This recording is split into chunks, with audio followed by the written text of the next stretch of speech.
Here's how to make this simple smoke effect. You'll be surprised how fun and easy this one is to do. This is simple frame by frame principles with using the pen tool. Before we start, you need to know that the smoke has a left and a right hand side. It's also important to know here that smoke dissipates both outwards, so left and right, and upwards. And this should be keyframed into the animation.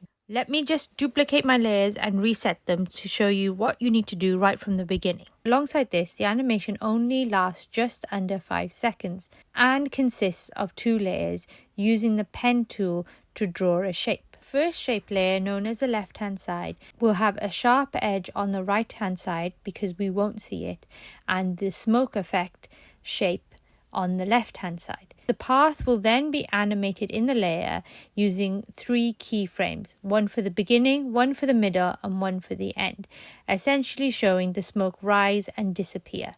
Once you have the left hand side in the color that you want, for me it's white, I then duplicated the layer for the right hand side.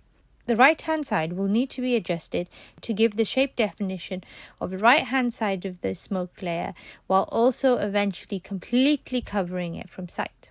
Once we have animated the path and have this working perfectly, all we need to do is go to the track mode drop down menu, and if you can't see it, it's click on the toggle switch modes at the bottom here and click on alpha inverted matte right.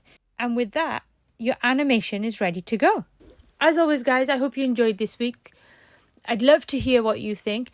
I'll see you next week. Hit the subscribe button and stay inspired.